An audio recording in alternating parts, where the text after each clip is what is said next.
ओम नमो भगवते वासुदेवाय.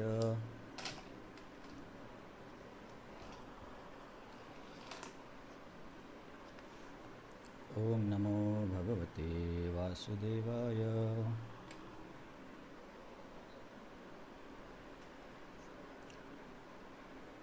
ओम नमो भगवते वासुदेवाय.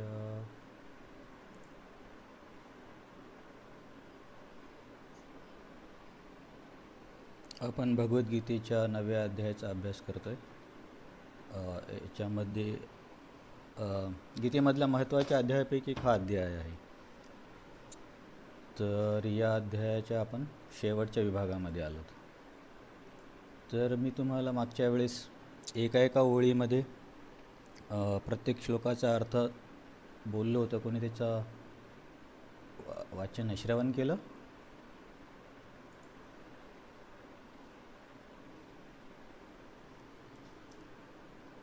आज पण मी मेसेजमध्ये पाठवलं होतं ना की आपण मागच्या वेळेस सुरुवातीला त्याची चर्चा केली आहे. मागच्या वेळेस तुम्ही एकदा सांगितलं होतं, आणखीन इतर दुसरं कोणी सांगू शकतं का?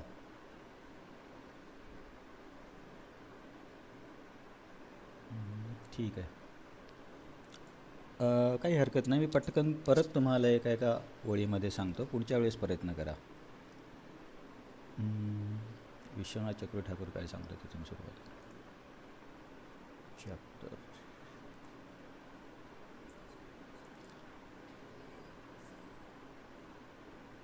हां चालेल.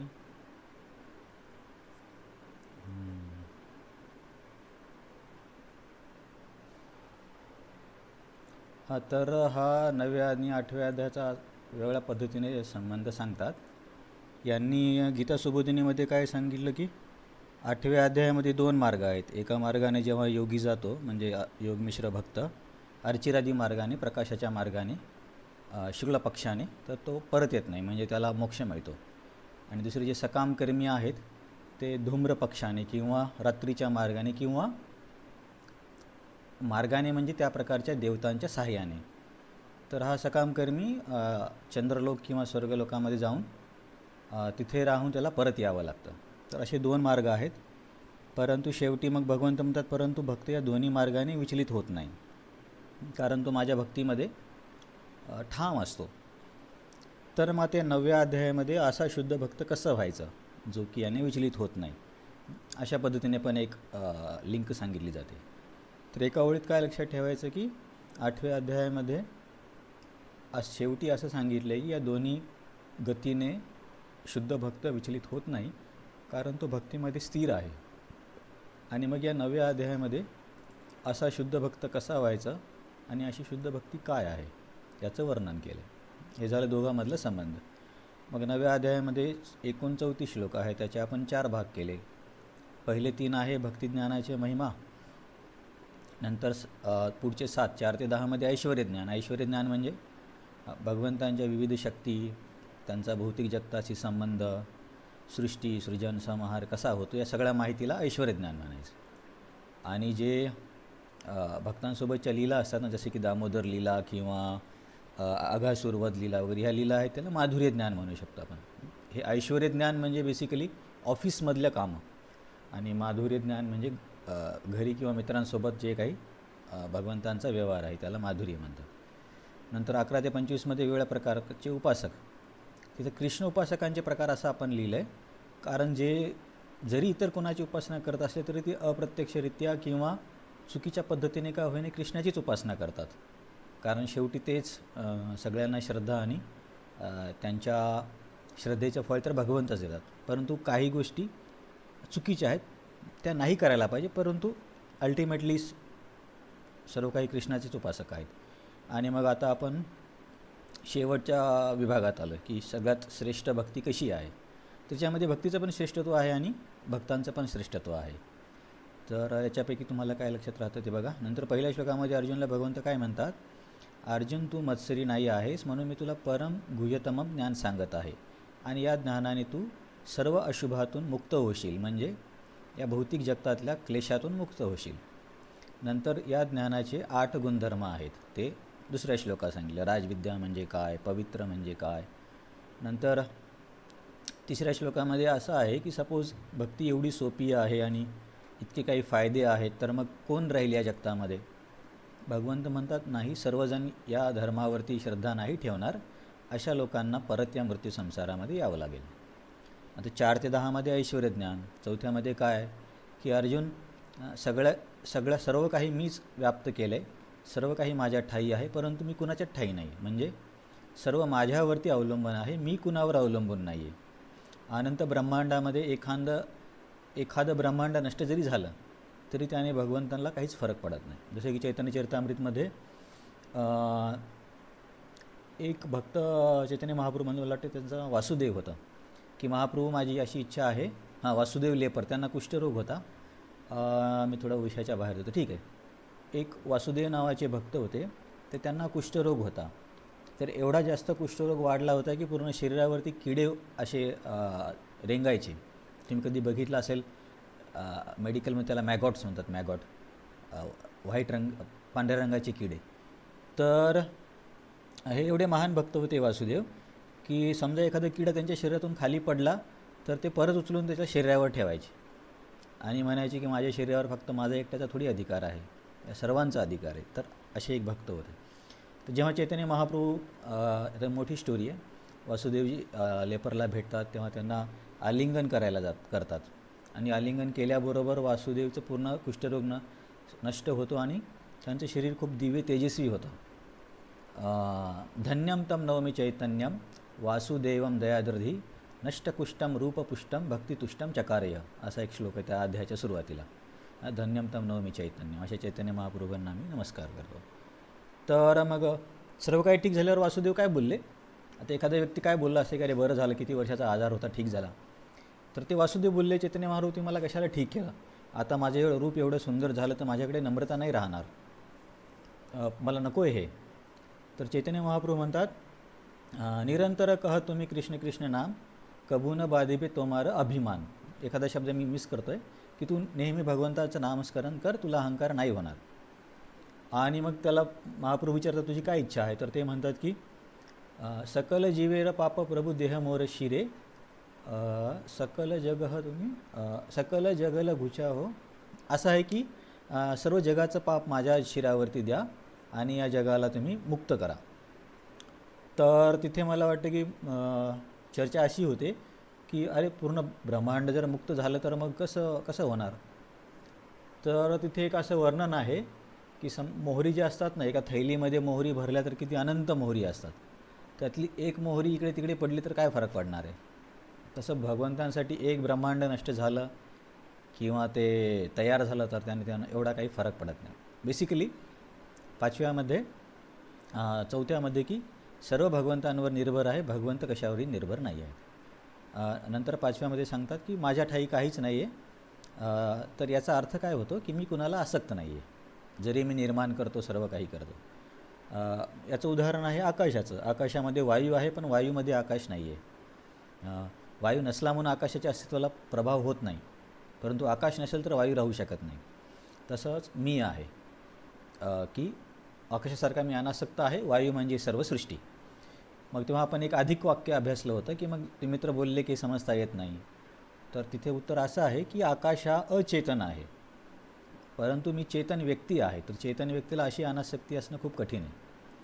मग 7व्यामध्ये सांगतात की ब्रह्माजीच्या मृत्यूच्या वेळी आणि ब्रह्माजीच्या जन्माच्या वेळी हे विश्व नष्ट होतं आणि पुन्हा त्याची सृजामी म्हणजे निर्मिती होते. आणि अशा प्रकारे आपल्या कर्माच्या वशाने जीवांना पुन्हा पुन्हा सृजन आणि विनाश यातून जावं लागतं, याच्यामध्ये त्यांचे काही नियंत्रण नाही आहे.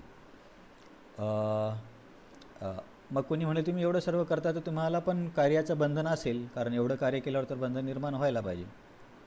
तर भगवंत सिद्धांत सांगतात नाही, मला बंधन नाही आहे, कारण मी कुठल्या कार्याला आसक्त नाही आहे.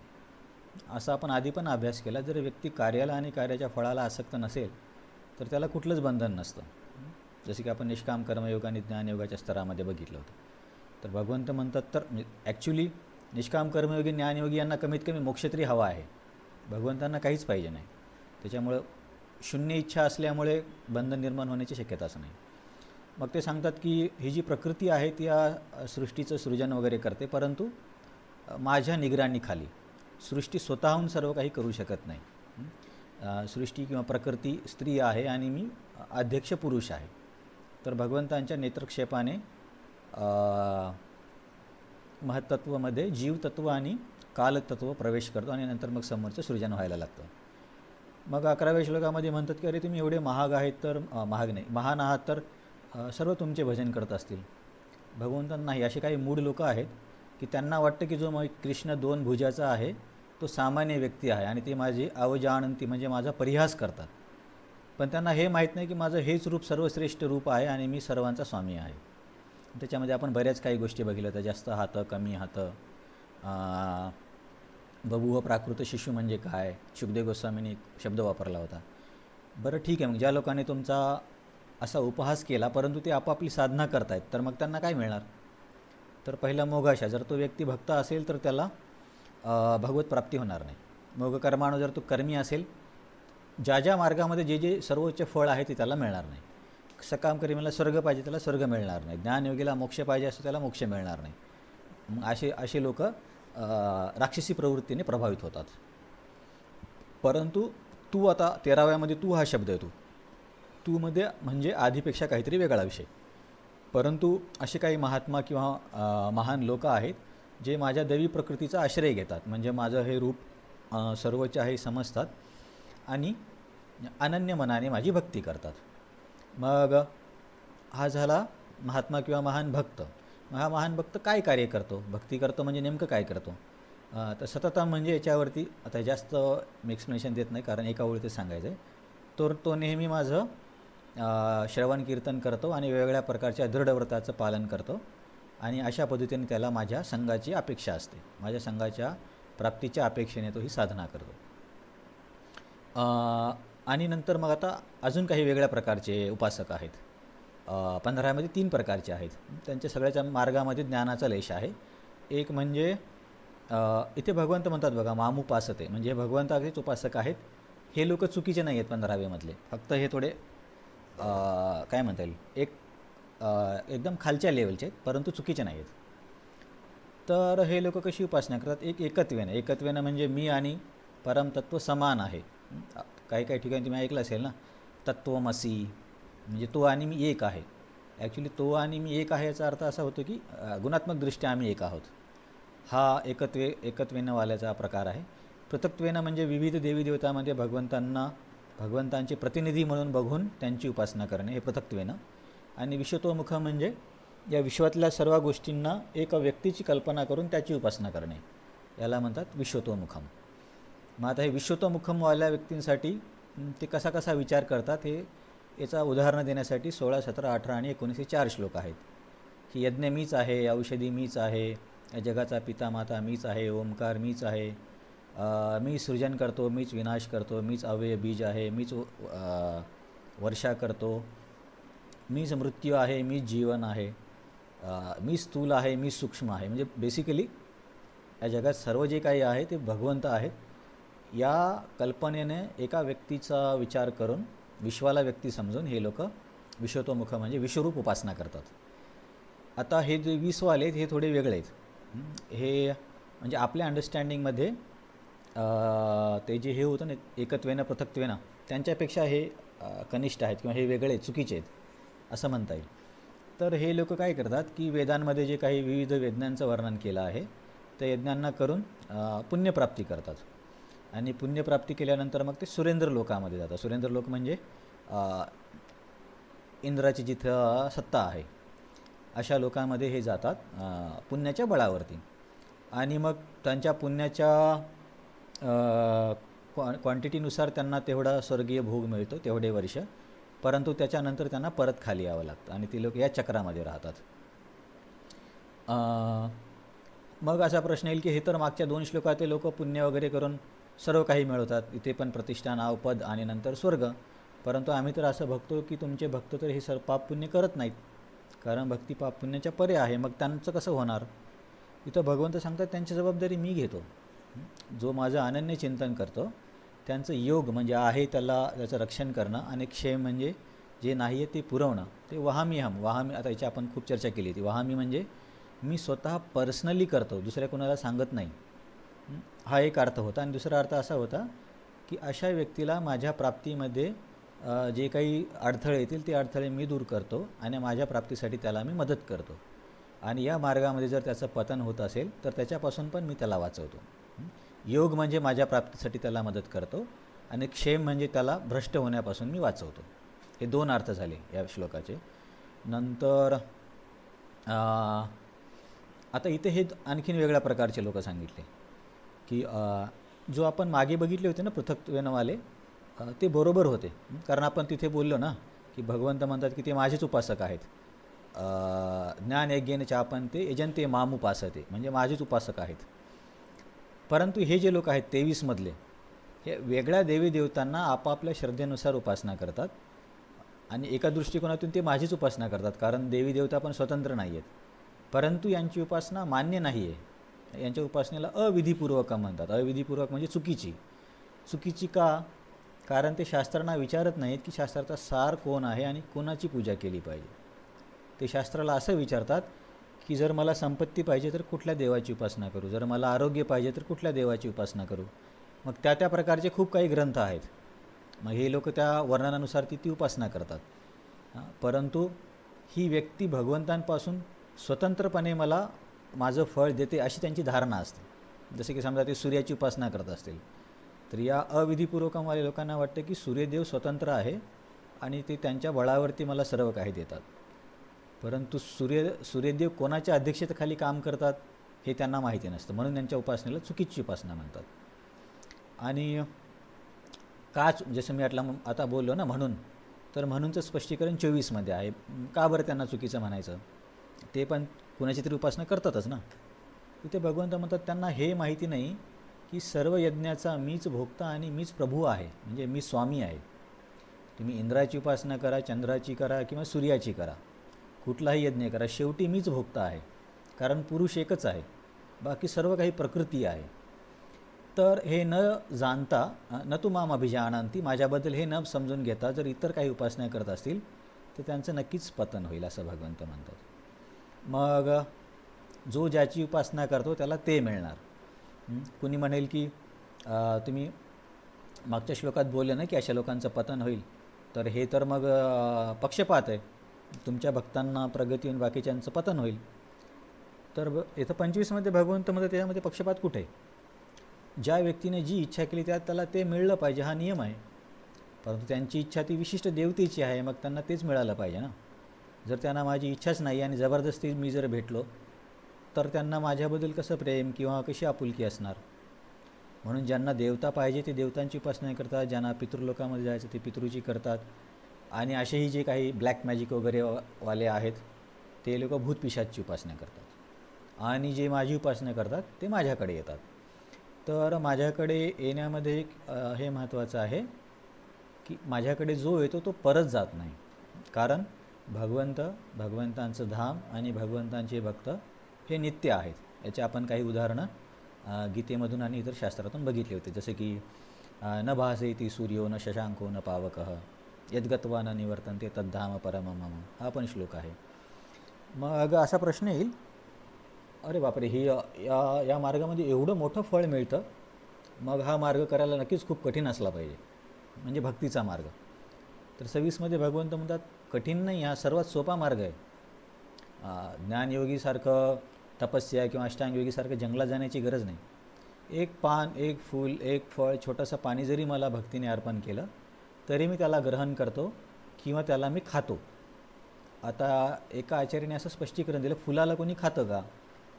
तर त्यांनी 2 अर्थ सांगितले. एक फूल म्हणजे बाबा फुलमय भाज्या, आपण म्हणतो ना फ्लावर, कॅबेज. आणि दुसरा अर्थ असा आहे की भगवंत भक्ताच्या प्रेमामध्ये एवढे मग्न असतात की ते फूल पण खातात जे की खायचं नसतं, जसं आपण विदुराणीचं उदाहरण बघितलं होतं. तर आता आपण आज 27 श्लोकापासून समोर जाऊया. पुढच्या वेळेस तुमच्यापैकी प्रत्येकाला एका ओळीमध्ये सांगता आलं पाहिजे. एकतर तुम्ही काय समजत नाही ते पण सांगत नाही आणि स्वतःही बोलत नाही, मला पण कळत नाही नेमकं समजते नाही समजते. ओके, ठीक आहे. आता आपण श्लोक क्रमांक 27 पासून सुरुवात करूया. पान नंबर किती आहे 27चा?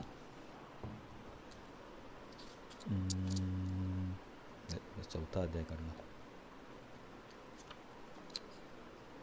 352 ना 352 हां 352मध्ये हा आजचा श्लोक आहे. याला आपण गाऊया.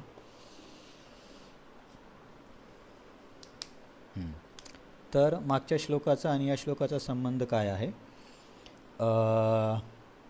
आता हा जो 27 नंबरचा आजचा श्लोक आहे ना, याच्यामध्ये बरंच कन्फ्युजन होईल. बऱ्याचशा काही नवीन गोष्टी पण येतील. तर नाही समजलं तरी काही हरकत नाही, पण आपण समजण्याचा प्रयत्न करू. फक्त ऐकून घ्या आणि नंतर मग तुम्हाला जर काही प्रश्न असेल तर विचारा. पण तुम्हाला हे आता थोडं लक्ष देऊन ऐकावं लागेल, कारण हा थोडा गुंतागुंतीचा श्लोक आहे. तर त्यांनी सांगितले की मागच्या श्लोकामध्ये शुद्ध भक्ती कशी करायची, पत्रम पुष्पम फलम वगैरे. परंतु असे पण काही लोक असतील की जे या स्तरावरती भक्ती नाही करू शकणार. आता कशामुळे करू शकत नाहीत ते माहिती नाही, इतके सोपं असूनसुद्धा. तर मग अशा लोकांना भगवंत असं सांगतात की तुम्ही जे काही करता ते माझ्यासाठी करा. की समजा एखाद्या व्यक्तीला शक्य नाही की भगवंतांना पान अर्पण करायला किंवा फूल अर्पण करायला शक्यच नाही आहे, पण त्याला दुकानात बसायला शक्य आहे. तर मग भगवंत म्हणतात ठीक आहे दुकानात बस, पण जे फळ आहे ते मला अर्पण कर. किंवा एखाद्या व्यक्तीला तो स्पोर्ट्स स्टार आहे, त्याला देवासमोर पाणी ठेवायला पण वेळ नाही आहे, तर भगवंत म्हणतात ठीक आहे, पण तुझं जे काही तू कार्य करतो आहे ते मला अर्पण कर. तर बेसिकली हे काय आहे, सवलत आहे. ज्यांना सव्वीसचं पालन करता येत नाही अशा लोकांसाठी भगवंतांनी एक सवलत दिली आहे. ती सवलत म्हणजे काय, तू जे काही करशील, असा कोणीच नाही की जो जेवण करत नाही, असा कोणीच नाही की जो काहीच कार्य करत नाही, काही ना काहीतरी करावंच लागेल. तर एवढी सूट देतात, काहीही करशील ना ते फक्त मला अर्पण कर, बस एवढं जरी केलं तरी चालेल. आता ही कोणती भक्ती आहे आपण बघूया थोड्या वेळात. हा श्लोक गाऊया. यत्करोषि यदश्नासि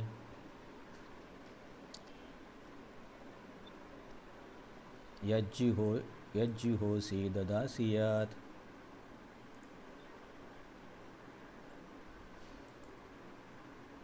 यत्तपस्यसि कौन्तेय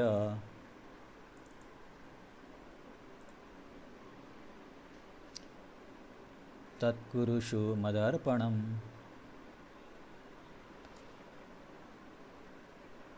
हां, तर थोडं तुम्ही आता लक्ष देऊन ऐका. काय संबंध आहे मागच्या श्लोकाचा आणि याचा. मागच्या श्लोकामध्ये भक्ती किती सहज सोपी आहे त्याचं वर्णन केलं. परंतु जर समजा अशी काही लोक असतील की त्या स्तरावरती ते नाही करू शकत, मग त्यांच्यासाठी काय सवलत आहे. सवलत ही आहे यत्करोषि. यत्करोषि म्हणजे तू दैनंदिन व्यवहारात काहीतरी करशील ना. असं तर कोणीच नाही की तो काहीच करत नाही, म्हणजे एकदम पुतळ्यासारखा तर कोणी राहू शकत नाही. तू काहीतरी करशील. यद अश्नासी, तू काहीतरी खाशील, खावं तर लागेल ना शरीर आणि आत्माला एकत्र ठेवण्यासाठी. यद जिहोसी ददासी, यत तू काहीतरी त्याग करशील. आता तर सॅक्रिफाईसमध्ये आपण चौथ्या अध्यायात आता अभ्यास करतो आहे ना की सॅक्रिफाईस किंवा यज्ञ वेगवेगळ्या प्रकारचे असतात. हो म्हणजेच यज्ञ आहे असं नाही आहे. याचं आपण चौथ्या गीता प्रश्नमंजुषेमध्ये डिटेल वर्णन करतो आहे. तर त्याच्यामुळे यज्ञच असा अर्थ होईल असं नाही आहे. जो काही तो आपल्या साधनसामुग्रीचा त्याग करेल, वेळेचा असू शकतो किंवा संपत्तीचा पण असू शकतो. तर तू असं काही त्याग करशील तर ते माझ्यासाठी कर. आणि कुणाला असं दान देण्याची इच्छा असते तर ते माझ्यासाठी दे. आणि तू जे काही तपस्या करशील ती तपस्या पण मला अर्पण कर. माझ्यासाठी दे म्हणण्यापेक्षा तू काही केलं, किंवा अन्नग्रहण केलं, त्याग केला, दान केलं किंवा तपस्या केली, हे काही जरी केलं तर तू फक्त काय कर, ते मला अर्पण कर. म्हणजे तुला वेगळं काही करण्याची गरज नाही. तुझं नेहमीचं रुटीन लाईफ तसंच असेल. फक्त फरक काय आहे की आजचं मी हे काही कार्य केलं आहे, मी भगवंतांना अर्पण करतो. अशी या लोकांना सूट दिलेली आहे. तर आता आपण बघूया. हे श्लोकाचा अर्थ सरळ आहे. करोशी म्हणजे करणे, अश्नाशी म्हणजे खाणे, जिहोसी म्हणजे यज्ञ तप, तप नाही, यज्ञ म्हणू शकतो किंवा सॅक्रिफाईस. ददासी म्हणजे दान, तपस्यासी म्हणजे तपस्या. तर हे सर्व मला अर्पण कर, मद अर्पणम. तर पुढे बघूया. अरे हे पुढे का जात नाही?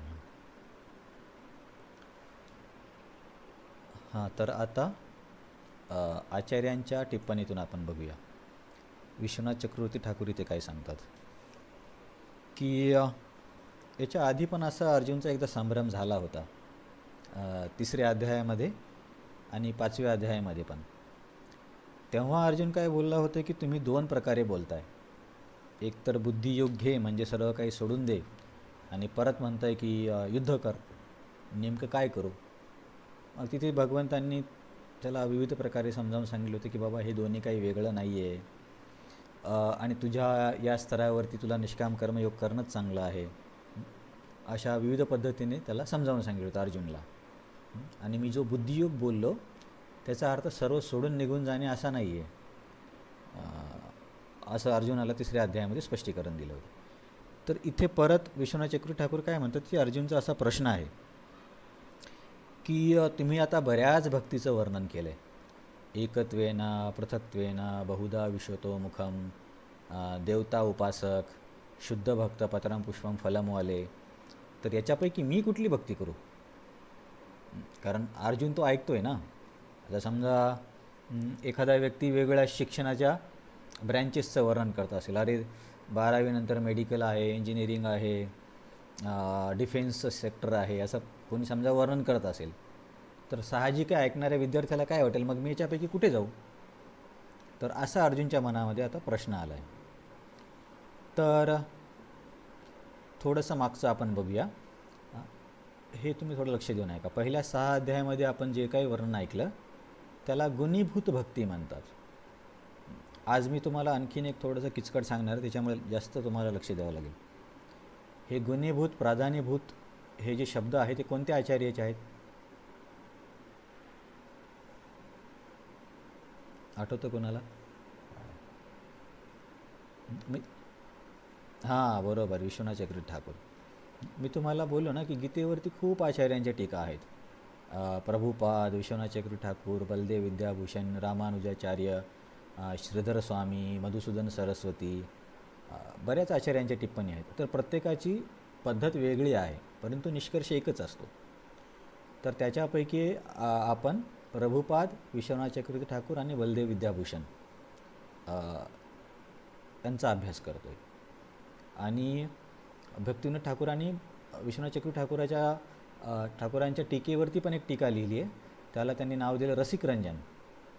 आणि बलदेव विद्याभूषणची जी गीतेवर टीका आहे त्यांच्यावरती पण त्याने टीका लिहिली आहे भक्तिविनोद ठाकूरांनी. त्याचं नाव आहे विद्वत रंजन. तर बेसिकली रसिक रंजन म्हणजे काय, विश्वनाथ चक्रवर्ती ठाकूरांची टीका ही खूप रसिक आहे. म्हणजे मध्येच असे प्रश्न असणार की त्याच्यामध्ये आवड निर्माण होईल किंवा भगवंतांबद्दल एक भाव तयार होईल की भगवंतांनी स्वतःच्या छातीकडे बोट दाखवून बोलले, असं बाकीच्या टिप्पणीमध्ये नाही भेटणार. किंवा भगवंत का बोलले अर्जुन तू सांग, मी नाही सांगत, कारण सर्वांना वाटेल की हा तर खोटा बोलतो. हे जो काय म्हणतील जो रस आहे किंवा जी भावना आहे ना, भावना म्हणण्यापेक्षा काय म्हणता येईल याला, जी देवाणघेवाण, त्याचं वर्णन फक्त विश्वनाथ चक्रवर्ती ठाकूरांनी केलं आहे. बलदेव विद्याभूषणची जी टिप्पणी आहे ती एकदम स्कॉलरली आहे, म्हणजे विद्वानांसाठी. कारण आता त्याचं कारण पण वेगळं होतं. कारण त्यांना हे सिद्धांत स्थापन करायचे होते गौड्या संप्रदायाचे. असू द्या, त्याचं काही एवढं लक्षात नाही ठेवलं तरी चालेल. आता मी तुम्हाला 2 आचार्यांचं सांगणार आहे म्हणून म्हणतो आहे की लक्षात ठेवा. आता हे जे गुणीभूत, प्राधान्यभूत आणि शुद्ध किंवा केवला भक्ती, या प्रकारचं भक्तीचं वर्णन विश्वनाथ चक्रवर्ती ठाकूरांनी केलं आहे, एवढं लक्षात ठेवा. आता पहिल्या 6 अध्यायामध्ये या गुणीभूत भक्तीचा अभ्यास आहे. तर गुणीभूत भक्ती म्हणजे काय, तो व्यक्ती कुठली तरी साधना करतो आणि त्या साधनेमध्ये भक्ती थोडीशी असते किंवा भक्ती कमी आणि ती साधना अधिक. लक्षात ठेवायला सोपं. तर आपण काय म्हणू शकतो, भक्ती मिश्र कर्म किंवा भक्ती मिश्र ज्ञान किंवा भक्ती मिश्र योग. भक्तीचं मिश्रण आहे परंतु कर्म मुख्य आहे. भक्तीचं मिश्रण आहे पण अष्टांग योग मुख्य आहे. तर हे गुणीभूत भक्तीचे 3 प्रकार. भक्ती कमी, ती साधना जास्त. तर हे मिश्रच्या ऐवजी एक सरळ सरळ लक्षात ठेवण्यासाठी दुसरे पण शब्द आहेत. भक्ती मिश्र कर्माला कर्मयोग म्हणतात. कुणी जरी बोललं कर्मयोग त्याचा अर्थ हा होतो. नंतर भक्ती मिश्र ज्ञानाला ज्ञानयोग म्हणतात. तर भक्ती मिश्र योगला अष्टांग योग म्हणतात.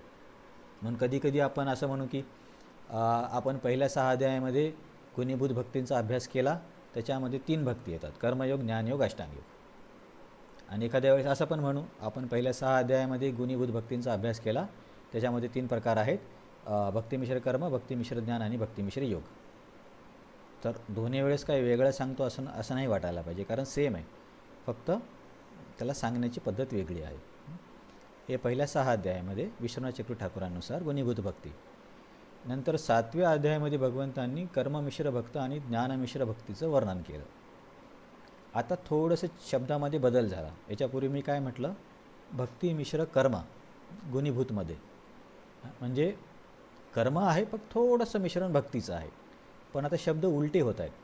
आता काय, कर्म मिश्र भक्ती म्हणजे याचा अर्थ काय असेल?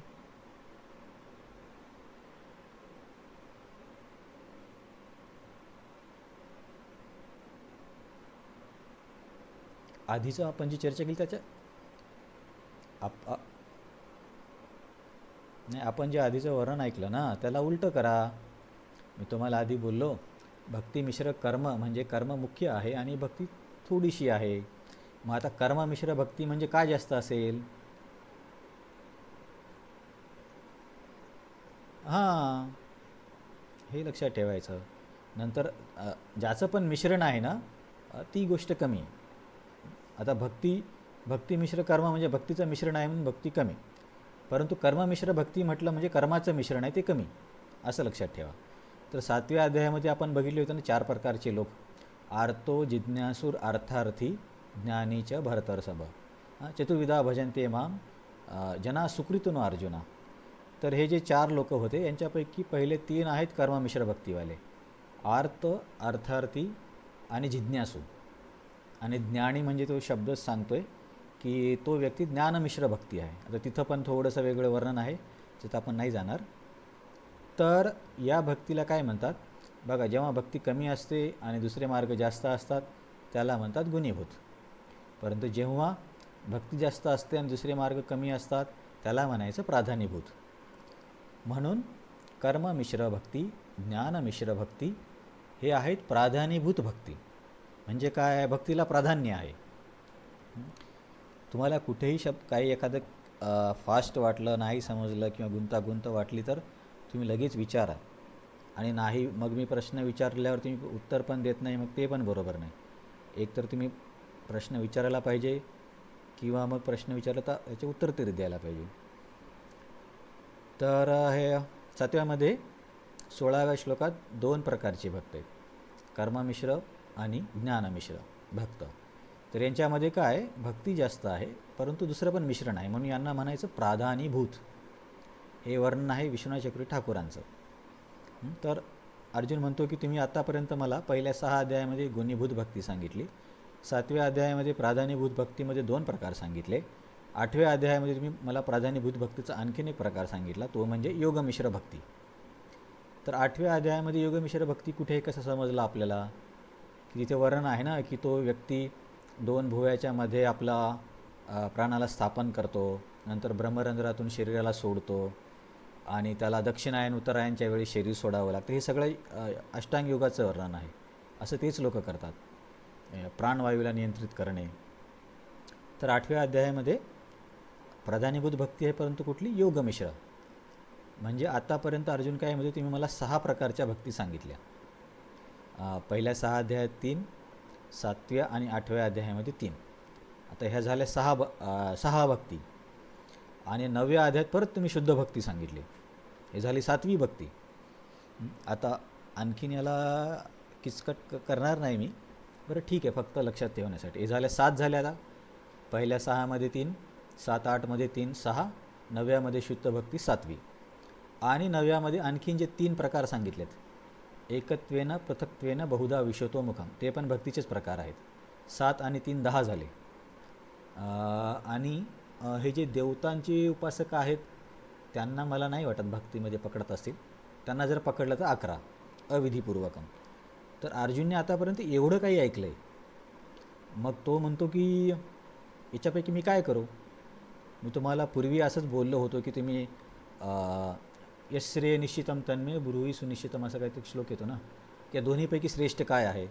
तर तुम्ही मला 2ऱ्या आणि 5व्या अध्यायात बोलले की अर्जुन निष्काम कर्मयोग केला पाहिजे कारण तू त्याला पात्र आहेस, ज्ञानयोगासाठी पात्रता नाही आहे. मग आता इथे मला सांगा मी काय करू? तर आता इथे भगवंत थोडंसं एक गमतीदार म्हणण्यापेक्षा थोडंसं वेगळंच वर्णन देतात. असे म्हणत नाहीत की अर्जुन आता मी तुला सर्व काही सांगितलं आहे, तू शुद्ध भक्ती कर. इथे शुद्ध भक्ती कर असं भगवंत त्याला सांगत नाहीत. तसं जर तुम्ही बघितलं ना, गीतेच्या 1ल्या अध्यायापासून 8व्या अध्यायामध्ये अर्जुन ॲक्च्युली शुद्ध भक्तच आहे, भगवंतांचा पारिषदच आहे, परंतु त्याचं निमित्त करून ह्या वेगवेगळ्या भक्तीचे मार्ग सांगितलेत. म्हणून सुरुवातीला बोलले की अरे अर्जुन, सकाम कर्मानुसार बघ, तुला स्वर्ग मिळेल, पण त्या खाली नको राहू, निष्काम कर्मयोगाला बघ, मोक्ष मिळेल.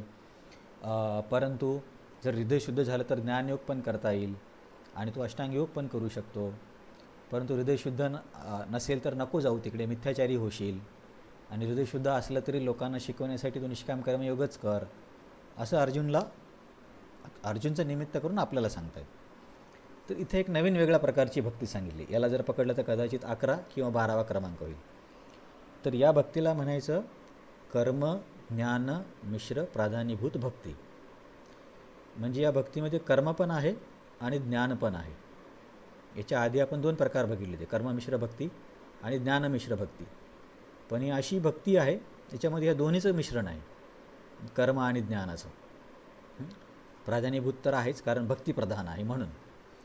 तर याचा अर्थ हा होतो की हा श्लोक शुद्ध भक्तीचा नाही आहे, हे लक्षात ठेवलं पाहिजे. कारण याचा आधीचा श्लोक जो होता तो शुद्ध भक्तीचा होता, पत्रम पुष्पम फलम तोयम, यो मे भक्त्या परेची तदाम भक्तिप्रतम अश्नामी प्रेतात्मन. सरळ सरळ शुद्ध भक्ताचं आणि भक्तीचं वर्णन आहे. परंतु या श्लोकामध्ये असं वाटेल की सर्व काही भगवंतांना अर्पण करायचं, म्हणजे ही पण शुद्ध भक्ती असेल. तर तशी ही शुद्ध भक्ती नाही आहे, कारण याच्या साधनेमध्ये दुसऱ्या मार्गाचं मिश्रण आहे, याच्या म्हणजे या साधकाच्या साधनेमध्ये. त्याच्यामुळे तुम्ही हे एक लक्षात ठेवू शकता की या मार्गामध्ये 27 नंबरच्या श्लोकामध्ये शुद्ध भक्ती नाही आहे, कर्मज्ञान मिश्र भक्ती आहे. त्याच्यासाठी त्यांनी एक काय स्पष्टीकरण दिलं की या श्लोकामध्ये भगवंतांनी भक्ती हा शब्द वापरलाच नाही आणि मागच्या श्लोकामध्ये भक्ती हा शब्द 2 वेळा वापरला. म्हणून ही शुद्ध भक्ती नाही आहे, परंतु भक्ती प्राधान्यता आहे.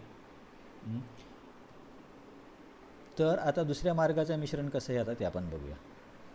तर इथे भगवंत काय म्हणतात, अर्जुन तू सध्या कर्म आणि ज्ञान नाकारू नाही शकत. का नाकारू शकत नाही? कारण तू त्या शुद्ध भक्तीच्या स्तरावरती नाही आहे, कदाचित असं भगवंतांना म्हणायचं. आणि शुद्ध भक्तीसाठी पात्र नाही आहे. आणि त्याचबरोबर सकाम भक्ती करू नको. सकाम भक्ती का नाही केली पाहिजे, कोण सांगेल? म्हणजे भगवंत प्राधान्यभूत पण चालेल म्हणतात आणि गुणीभूत पण चालेल, पण सकाम नको करू. सकाममध्ये काय प्रॉब्लेम आहे?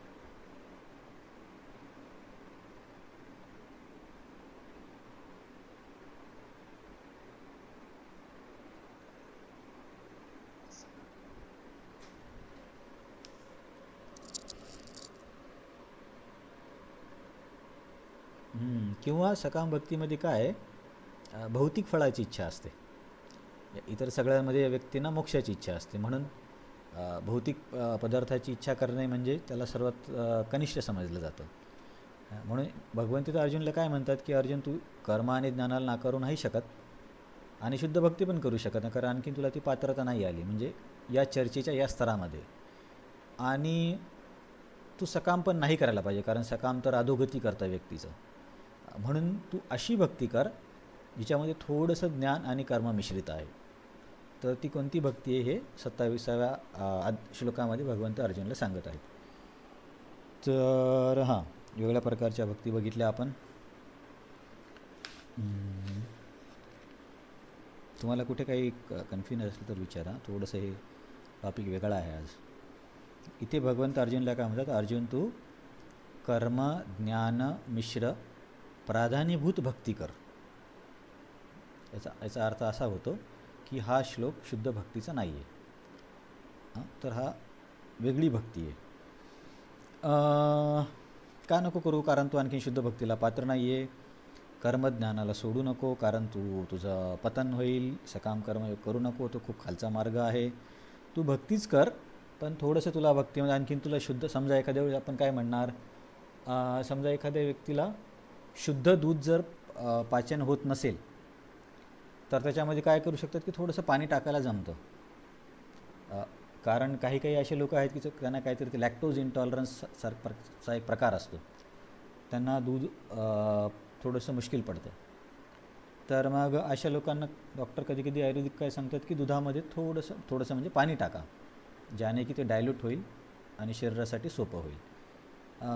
एक तशाच प्रकारचा आपण इथे उपमा देऊ शकतो की अर्जुन तू भक्तीच कर, परंतु थोडीशी कर्म आणि ज्ञानाच्या मिश्रणाची कर. तर मग कुणी म्हणेल की याला कर्ममिश्र, हे संपले का? हां, मग याला इथे कोणी म्हणेल की ही कर्ममिश्र भक्ती का बरं याला असं म्हणतात. तर हे सर्व आचार्यांनी वर्णन दिले. तर हा जो व्यक्ती आहे ना, हा आपले विहित कर्म करतो. यत करोशी यदश्नासी यत जीवोशी ददासी यत. आता याच्यामध्ये एक्झॅक्टली विहित कर्म वगैरे असं शोधून काढणं थोडंसं कठीण आहे. यत करोशी म्हणजे विहित कर्म म्हणू शकतो, पण आपण तिकडे नाही जाऊया, कारण ते जास्त स्पेक्युलेशन होईल. जे विश्वनाथ चक्रवर्ती ठाकूरांनी सांगितलं ते आपण बघूया. की विश्वनाथ चक्रवर्ती ठाकूर म्हणतात की का बरं ही कर्ममिश्र भक्ती आहे. कारण हा जो व्यक्ती, हा साधक आहे 27 नंबरच्या श्लोकामधला, हा आपले विहित कर्म करतो आणि तो पूर्णपणे कर्मयोगी पण नाही आहे. का पूर्णपणे कर्मयोगी नाही आहे? कारण तो जे विहित कर्म नाही आहेत ते सुद्धा करतो. आता समजा एखादा क्षत्रिय, विहित कर्म काय, लढाई राज्य वगैरे करणे, आणि दुसरे काही कर्म असतील की समजा आंघोळ, शरीराची स्वच्छता, हे पण तो अर्पण करतो. तर तो दोन्ही करतो, म्हणून तो कर्ममिश्र भक्त आहे. समजलं ना? विहित कर्म पण करतोय म्हणून कर्ममिश्र आहे. परंतु मग फक्त विहित कर्मच करतो तर मग सरळ सरळ तुम्ही त्याला कर्मयोगी का म्हणत नाही? कारण तो केवळ विहित कर्मच नाही तर इतर गोष्टीसुद्धा अर्पण करतो, म्हणून हा व्यक्ती दोन्ही आहे. आणि नंतर हा ज्ञानमिश्र पण आहे. का बरं ज्ञानमिश्र आहे? कारण ज्ञानी लोकांना काय हवं असतं? आत्मा आणि परमात्म्याचं ज्ञान. तर या व्यक्तीला आत्मा आणि परमात्म्याचं ज्ञान असतं. मग तुम्ही असं म्हणा की हा सरळ सरळ ज्ञानयोगी आहे. नाही, हा ज्ञानयोगी नाही आहे, कारण याला भगवंतांच्या वैयक्तिक रूपाबद्दल पण खूप आत्मीयता असते. म्हणजे बेसिकली चर्चा काय होते, एकतर पूर्णपणे त्याला कर्मयोगी म्हणता येत नाही. विहित कर्म करतो म्हणून कर्मयोगी म्हणायला पाहिजे, परंतु तो फक्त विहित कर्म करत नाही, इतर पण गोष्टी करतो आणि ते पण अर्पण करतो, म्हणून तो कर्ममिश्र भक्त पण झाला. नंतर तो फक्त आत्मसाक्षात्कार आणि परमात्मा साक्षात्कारासाठी प्रयत्न करतो, म्हणून तो ज्ञानमिश्र झाला, कारण त्यांना ते हवं असतं. पण त्याला फक्त ज्ञानमिश्र पण म्हणता येत नाही, कारण त्याला भगवंतांच्या वैयक्तिक स्वरूपाचं पण आकर्षण आहे, म्हणून तो ज्ञानमिश्र भक्त पण आहे. म्हणून अशा सगळ्याच गोष्टी करत असल्यामुळे कर्म ज्ञान मिश्र प्राधान्यभूत भक्ती करणारा व्यक्ती 27 नंबरमध्ये आहे, 27 नंबरच्या श्लोकामध्ये आहे. मग कुणी म्हणेल, एक तर तुम्ही बोलले कर्मयोग नाही कारण की दुसरे कार्य पण करतो, ज्ञानयोग नाही कारण की साकार रूपाचं पण त्याला ॲप्रिशिएशन आहे, आणि मग शुद्ध भक्ती का नाही आहे? शुद्ध भक्ती नाही आहे कारण त्याचं चित्त नेहमी भगवंतांवरती स्थिर नसतं. तर आता ही एक नवीन तुम्हाला मी वाक्य सांगेल, हे तुम्हाला थोडं लक्षात ठेवा. बघा, शुद्ध भक्तीमध्ये काय असतं, व्यक्ती क्रिया आधी भगवंतांना अर्पण करतो आणि नंतर ती क्रिया करतो. क्रिया म्हणण्यापेक्षा काम, व्यक्ती काम करण्याच्या आधीच ते काम भगवंतांना अर्पण करतो. आणि नंतर ते काम भगवंतांसाठी करतो. हे झालं शुद्ध भक्ती. परंतु हे जे कर्मवाले जे लोक आहेत, कर्ममिश्रवाले, हे काय करतात की मी क्षत्रिय आहे, माझं हे काम आहे, मी हे काम करतो आणि या कामापासून जे काही मिळेल ते भगवंतांना अर्पण करतो. म्हणजे हा व्यक्ती कार्य करून नंतर अर्पण करतो. कार्य अर्पण करून त्या भावनेमध्ये कार्य करणं म्हणजे शुद्ध भक्ती. परंतु आधी कार्य करणे, नंतर कार्याचे फळ अर्पण करणे, हे झालं मिश्र भक्तीचा प्रकार. हां, म्हणून ही शुद्ध भक्ती नाही आहे. हा एक एकदम छोटासा पॉईंट आहे. तुम्हाला एक उदाहरण देतो. सपोज तुम्ही घराचं बांधकाम करताय, तर फक्त आपण समजण्यासाठी लक्षात ठेवूया. तर जो कर्मयोगी असेल तो काय करेल की पूर्ण बिल्डिंग वगैरे तयार करेल आणि बिल्डिंग तयार झाल्यावरती मग गृहप्रवेशाच्या दिवशी काहीतरी पूजा वगैरे ठेवेल आणि तो समजा भगवंतांना ते बिल्डिंग अर्पण करतो, असा एक अर्थ घेऊया आपण. तर तो झाला कर्मयोगी, कारण आधी बिल्डिंग तयार केली नंतर अर्पण केली. पण भक्त असेल तर काय करेल, तो आधीच विचार करेल की मला इथे बिल्डिंग बनवायची आहे, तर भगवंतांसाठी कुठे मंदिर बनवू किंवा या बिल्डिंगचा कसा वापर करता येईल, ज्याने प्रचाराला पण मदत होईल, आणि सुरुवातच भगवंतांच्या पूजनापासून करणे किंवा हरिनाम संकीर्तनापासून करणे. म्हणजे हा व्यक्ती बिल्डिंग बांधण्याच्या आधीपासूनच तो अर्पण करतो आहे. तर तो झाला शुद्ध भक्त. बिल्डिंग बनवून नंतर अर्पण करणे कर्मवाले, परंतु बिल्डिंग बनवण्याची संकल्पना, सुरुवात, शेवट सर्व काही भगवंतांसाठी करणं शुद्ध भक्ती आहे. जसं की आता हे एवढं कडक नाही बघायला पाहिजे, पण समजा आपल्याला पिझ्झा खायचा आहे आणि आपण पिझ्झा बनवला, इच्छा तर आपल्याला खाण्याची आहे आणि भगवंतांना अर्पण केला आणि मग खाल्ला. परंतु आपण भगवंतांसाठी बनवला होता की स्वतःसाठी बनवला होता ते आपल्याला माहिती आहे. आता इतकं कडक बघण्याची गरज नाही, फक्त एक उदाहरण म्हणून सांगतो आहे की जर पिझ्झा मला खाण्यासाठी बनवला आणि देवाला फक्त एक निमित्त बनवलं तर ते त्या लोकांसारखे झाले. तयार करून आधी करून नंतर अर्पण करणार. परंतु समजा एखाद्या व्यक्तीला वाटलं अरे खूप दिवस झाले भगवंतांना साधेच पदार्थ देतो, आज मी त्यांना पिझ्झा देईल, तर ही झाली शुद्ध भक्ती, कारण त्यांच्या आनंदासाठी तो व्यक्ती बनवतो. तर हां, मग एक समजा भक्ताने असा प्रश्न विचारला की तुम्ही म्हटले की ते यत करोशी यदस्नाशी यत जीवोशी ददासी ते तपस्यसी, पण एकादशी पण तपस्या आहे, मग ते तर भक्तीचं अंग झालं, मग ही शुद्ध भक्तीच असली पाहिजे. तर भगवंत म्हणतात नाही, तोच फरक आहे, क्रिया करण्याच्या आधी अर्पण करतो का क्रिया करण्याच्या नंतर अर्पण करतो, त्याच्यानुसार या व्यक्तीचे वेगळे प्रकार आहेत. तर हे कोणी, आता आणखी मी थोडं हे चाललं, तर ही अंडरस्टँडिंग कुणी दिली, कोणत्या आचार्यांनी सांगितले, तर हे ज्यांनी मला वाटतं सर्वात आधीची टीका लिहिली आहे, श्रीमद भागवतमची सर्वात पहिली टीका त्यांनीच लिहिली, खूप प्राचीन आचार्य आहेत, श्रीधर स्वामी म्हणून. तर श्रीधर स्वामीच्या टिप्पणीमध्ये हे दिलं आहे, शुद्ध भक्ती म्हणजे आधी कार्य अर्पण करणे आणि नंतर करणे, हे त्यांनी सांगितलं आहे. हा व्यक्ती शुद्ध भक्ती नाही आहे, कारण तो आधी कार्य करतो आहे नंतर अर्पण करतो. कारण श्लोकमध्ये भगवंत काय बोलले, यत करोशी यदाश्नासी यत जीवोशी यत ददासी यत तपस्यसी तत्कुरुषी मदर्पणम, हे करून मला अर्पण कर. म्हणजे हा व्यक्ती आधी करतोय आणि नंतर अर्पण करतोय, म्हणजे हा शुद्ध भक्त म्हणून नाही आहे. हे तर आपण बघितले. तर हे बघा, आता तुम्हाला एकदम शॉर्टमध्ये 2-3 ओळीत सांगतो. श्लोक क्रमांक 26मध्ये शुद्ध भक्तीचं वर्णन आहे. श्लोक क्रमांक 27मध्ये अर्जुन म्हणतो की आत्तापर्यंत मी बऱ्याच भक्तींचं वर्णन ऐकलं, जवळपास 10-11, तर या सर्वापैकी माझ्यासाठी कुठली भक्ती आहे. तर या श्लोकामध्ये सध्याच्या चर्चेच्या स्तरावर भगवंत अर्जुनला म्हणतात की अर्जुन, तू कर्मयोग आणि ज्ञानयोग सोडू नको सध्या, आणि तू शुद्ध भक्तीसाठी पण पात्र नाही आहे, त्याच्यामुळे तू पूर्णपणे शुद्ध भक्ती पण करू शकणार नाही. आणि सकाम कर्मयोग तर मी तुला आधीपासूनच सांगितलं, तू एकदम कनिष्ठ ते करूच नको. म्हणून मी तुला एक मार्ग सांगतो, कर्म ज्ञान मिश्र प्राधान्यभूत भक्ती, अशी एक भक्ती कर.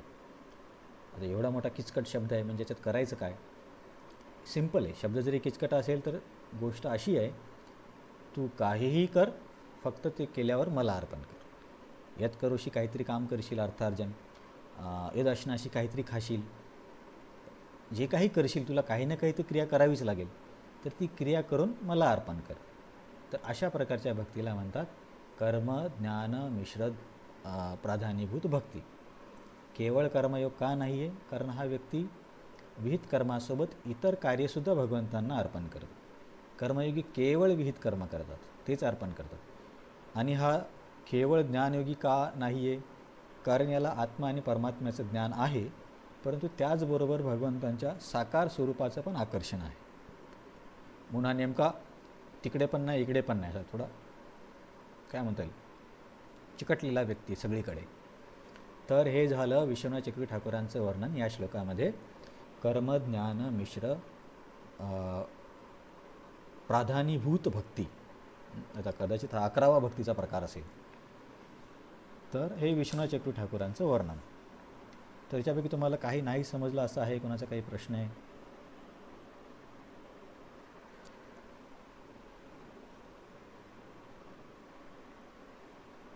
बरं तुम्हाला हां यस माता, यस माता.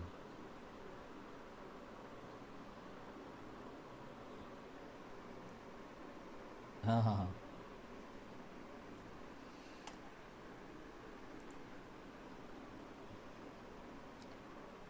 एक मिनिट हां. एक मिनिट, मी एक्झॅक्टली विश्वनाथ चक्रवर्ती ठाकूरांचा बघतो की त्यांनी काय सांगितलं आहे. अनन्य भक्ती action offer to lord in अनन्य भक्ती. कुठे गेले? एकादशीचं उदाहरण दिलं होतं ना त्यांनी.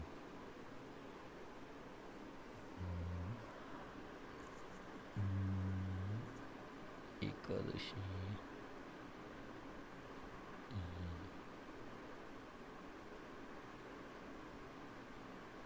वॉट एवर इट और ड्रिंक. हां. But when you mentioned that I should offer in sacrifice, that sacrifice is derived from archana, which is an anga of bhakti, aiming at pleasure of Vishnu. And when you mention austerities, म्हणजे तुम्ही जेव्हा मला तपस्या करायला सांगतात, याचा अर्थ होतो एकादशीचा उपवास. ही तर अनन्य भक्ती आहे.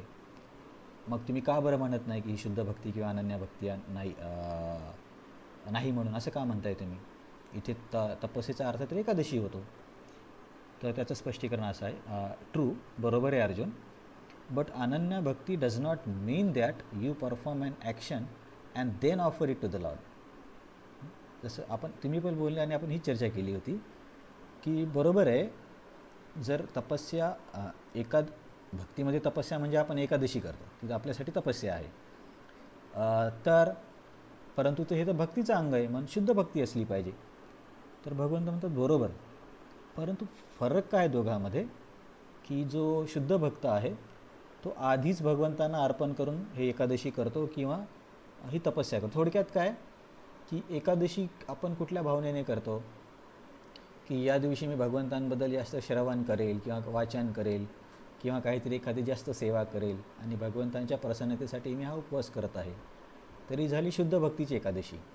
परंतु कॅलेंडरवरती वेगळ्या डेटच्या पण एकादशी असतात. एक स्मार्त एकादशी पण असते, कधी कधी आपल्यापेक्षा ते मागे पुढे असतात. तर त्यांचा काय उद्देश असतो की बऱ्याच वेळेस एकादशीमध्ये सांगितलं असतं ना, ही एकादशी केल्यावर स्वर्ग जायला मिळतो, ही एकादशी केल्यावर अशी संपत्ती मिळते. तर त्या भावनेने करणारे किंवा एकादशी करून नंतर अर्पण करणारे ते झाले आपले हे या श्लोकातले. आता कळलं?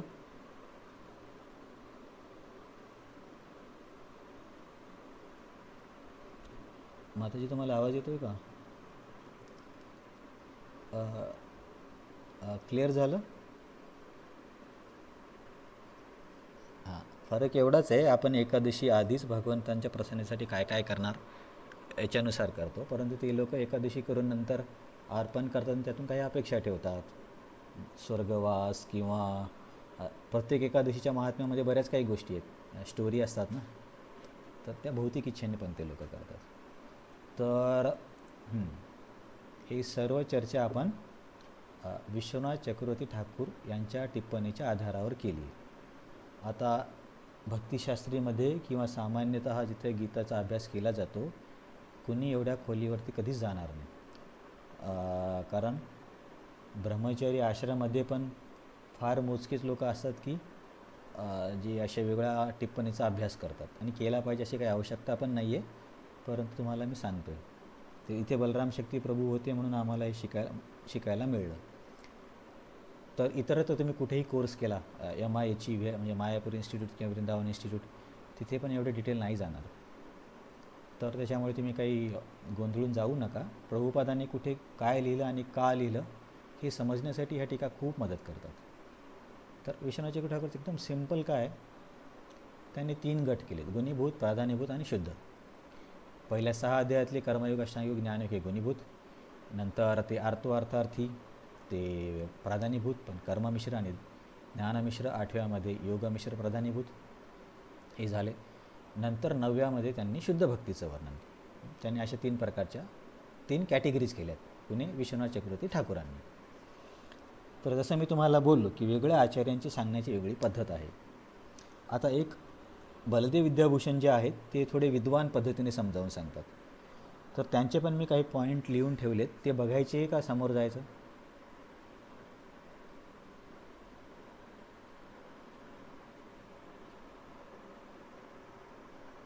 हां, ठीक आहे. तुम्हाला असं वाटलं की फारच टेक्निकल होतं तर मला सांगा, सांगितलंच पाहिजे असं काही आवश्यक नाही आहे, नाही चर्चा केली तरी चालेल. जसं विश्वनाथ चक्रवर्ती ठाकूरांची एक पद्धत आहे वर्गीकरण करण्याची, तसेच बलदेव विद्याभूषण यांची पण एक पद्धत आहे. आणि बलदेव विद्याभूषण विश्वनाथ चक्रवर्ती ठाकूरांचे शिष्य आहेत, शिक्षागुरू म्हणून. तर त्यांनी 3 गट काय केलेत. एक गट आहे, त्याचं नाव काय, सनिष्ठ, परिनिष्ठ आणि निरपेक्ष, असे 3 शब्द वापरलेत बलदेव विद्याभूषणनी भक्तांचं वर्गीकरण करण्यासाठी. सनिष्ठ, परिनिष्ठ आणि निरपेक्ष. तर सनिष्ठ म्हणजे कुठला भक्त? आता तुम्ही ना हे सनिष्ठ, परिनिष्ठ, निरपेक्ष आणि कर्मयोग, ज्ञानयोग, अष्टांगयोग, प्राधान्यभूत या दोघांना एकत्र मिक्स नाही करायचं, कारण त्यांची सांगण्याची पद्धत पूर्णपणे वेगळी आहे. तुम्ही जर असा विचार केला, अरे सनिष्ठ म्हणजे कर्मयोगी असेल का? नाही आहे, कारण त्यांची वर्णनाची पद्धत वेगळी आहे आणि यांची वर्णनाची पद्धत वेगळी आहे. दोघांना आपण एका मुद्द्याला मॅच करू शकत नाही, म्हणून दोघांचं वेगळं आहे, दोन्ही मिक्स नाही करायचे. हे काय सांगतात? सनिष्ठ, परिनिष्ठ आणि निरपेक्ष. सनिष्ठ जो व्यक्ती असतो ना, तर या तिघांमध्ये सर्वात खालच्या स्तरामध्ये बलदेव विद्याभूषणच्या टिप्पणीनुसार सनिष्ठ आहे. तर सनिष्ठ हा व्यक्ती काय करतो की वैदिक जे विहित कर्म आहे तो भगवंतांना अर्पण करतो आणि त्यातून त्याला काही प्राप्तीची इच्छा असते. हा झाला सनिष्ठ. नंतर परिनिष्ठ हा व्यक्ती आहे की त्याची पूर्ण रुची भक्तीमध्येच आहे, जसं की श्रवण, कीर्तन वगैरे करणे, आणि मॅक्सिमम टाईम तो त्याच्यासाठीच देतो. परंतु समाजामध्ये लोकांना उदाहरण देण्यासाठी तो बाह्य दृष्टिकोनातून काही विहित कार्य पण करतो किंवा वर्णाश्रमाचे कार्य पण करतो. जसं की आपण जनक महाराजांचं एक ऐकलं होतं ना, तसं बघायला गेले तर ते ज्ञानयोगासाठी पात्र होते, परंतु उदाहरण देण्यासाठी त्यांनी निष्काम कर्मयोग केला. म्हणून अर्जुन तू पण तसंच कर, मी पण उदाहरण देण्यासाठी असं कार्य करतो. त्याच पद्धतीने हा जो परिनिष्ठ भक्त असतो हा त्याच्या अंतःकरणातून आणि त्याच्या श्रद्धेनुसार पूर्णपणे भक्तीचेच कार्य करतो. परंतु लोकांना उदाहरण का दाखवावं लागतं? कारण समाजामध्ये सगळेच लोक शुद्ध भक्तीसाठी पात्र नसतात. आणि जर शुद्ध भक्ती एखादा राजा आहे आणि त्यांनी शुद्ध भक्ती दाखवली आणि इतर गोष्टी, लोक तर या लेवलवर आहेत की कोणाला तर मांस भक्षण पण करायचं आहे, कोणाला पुत्र पण हवा आहे, कोणाला संपत्ती पण हवी आहे, पण राजा म्हणतो की शुद्ध भक्ती. तर हे काय सगळ्यांना नाही झेपणार. आणि याच्यामुळे अशा भक्तांना काय करावं लागतं? आपल्या अंतःकरणातून तर शुद्ध भक्ती करतात, परंतु सामाजिक काय म्हणता येईल, समतोल किंवा सामाजिक परिस्थितीमध्ये काही गडबड होऊ नये म्हणून ते आपल्या कार्याने दाखवून देतात की बाबा हे विहित कार्य पण केले पाहिजे. तर हा झाला परिनिष्ठ भक्त.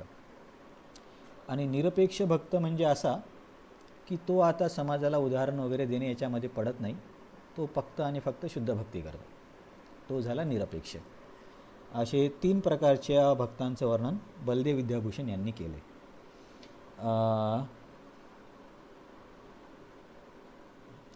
तर याच्यामध्ये या 27मध्ये हा व्यक्ती पूर्णपणे सनिष्ठ नाही आहे, कारण तो विहित कर्म पण करतो परंतु इतर कार्य पण करतो. कारण भगवंत त्याला बोलले ना, तू जे काही करशील ते मला अर्पण कर, केवळ विहित कर्म करून मला अर्पण करा असे नाही बोलले, जे काही करशील ते अर्पण कर, म्हणून हा सनिष्ठ नाही आहे. आणि परिनिष्ठ का नाही या सांगितलं का बलदेव भक्ती? हां, परिनिष्ठ पण पूर्णपणे नाही आहे हा, कारण याच्या क्रियामध्ये भक्ती किंवा काय म्हणता येईल भक्तीचा भाव असतो. आणि निरपेक्ष तर म्हणताच येत नाही, कारण निरपेक्ष कोण असतो ज्याला काही पडलं नसतं. कोणी काही उदाहरण घेतो आपल्या भक्तीमध्ये असतो, परंतु निरपेक्ष तर नाहीच आहे ना हा व्यक्ती, कारण की यदास्नासी यद जीवोशी यददासी, हे तर तो व्यक्ती याच्याबद्दल विचारच करत नाही, त्याला केवळ भगवंतांच्या चिंतनामध्येच रुची असते. तर हा झाला 27 नंबरचा श्लोक. काय कनेक्शन आहे? 26मध्ये शुद्ध भक्ती आहे, 27मध्ये ज्यांना झेपावणार नाही त्यांच्यासाठी एक सवलत दिली आहे. सवलत काय दिली आहे? काहीही करा, फक्त मला अर्पण करा. मग त्याच्यामध्ये अर्जुन म्हणतो, अर्जुनच्या प्रश्नातून स्पष्टीकरण दिलं आहे की एवढ्या प्रकार सांगताय, मी कुठला करू? भगवंत म्हणतात ज्ञान आणि कर्म सोडू नको, आणि शुद्ध भक्ती पण सध्या करू शकत नाही, मग तुझ्यासाठी मी एक स्पेशल ब्रँच बनवली आहे, कर्म ज्ञान मिश्र प्राधान्यभूत भक्ती. अरे हे काय नवीनच? तर हे काही नवीन नाही आहे, तू जे काही करशील ना ते मला अर्पण कर, त्याला म्हणतात कर्म ज्ञान मिश्र भक्ती. कर्म मिश्र का? कारण तू विहित कर्म कर, यज्ञ करण्याचं, दान देण्याचं असतं ना, की दान दिलं पाहिजे. दान म्हणजे पैसेच नाही, किंवा प्राण्यांना खाऊ घालणे किंवा पानपोळीची व्यवस्था करणे, हे सगळं दानामध्ये येतं. तर तू हे कर आणि ते मला अर्पण कर, म्हणजे कर्ममिश्र आहे. मग फक्त कर्मयोगी का नाही आहे? कारण तो विहित कर्म पण करतो आणि इतर गोष्टी पण करतो. नंतर ज्ञान का आहे? कारण या व्यक्तीला आत्मा आणि परमात्मा साक्षात्कारामध्ये याची जास्त पकड असते. पण पूर्णपणे ज्ञानी का नाही आहे? कारण त्याला भगवंतांच्या साकार रूपाबद्दल पण काय म्हणता येईल ओढ आहे, म्हणून हा एक वेगळ्या प्रकारचा व्यक्ती आहे, वेगळ्या प्रकारच्या भक्तीचा प्रकार आहे, कर्म ज्ञान मिश्र प्राधान्यभूत भक्ती. तर हे यांनी याच्यामध्ये पण स्पष्टीकरण दिले, गीता सुबोधिनीमध्ये पण दिले, पण ते काही मराठीमध्ये नाही ना, हिंदीमध्ये असेल. ठीक, त्याचे सगळे मुद्दे तर आपण बघितलेत. ओके. आणि त्यालाच बलदेव विद्याभूषण 3 प्रकारात हे करतात, सनिष्ठ, परिनिष्ठ आणि निरपेक्ष. हां, तर आता तुमचा काही प्रश्न असेल तर विचारा. जास्त बोर असेल तर थांबायचं म्हणून सांगा, किंवा तुमची काही हरकत नसेल तर एक श्लोक बघू शकतो. सगळ्यांनी सांगा, नाहीतर काय होईल की बाबा एक बोलला म्हणून जबरदस्ती खूप बोलावं लागते. काय करायचं आहे?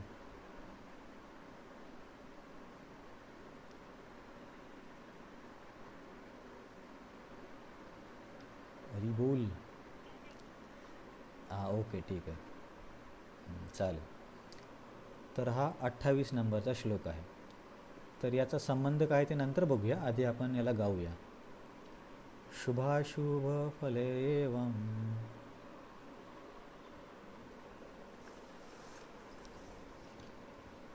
मोक्षसे कर्मबंधने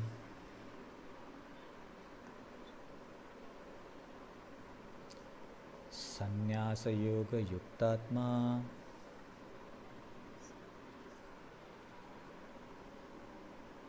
विमुक्तो मामुपैष्यसि.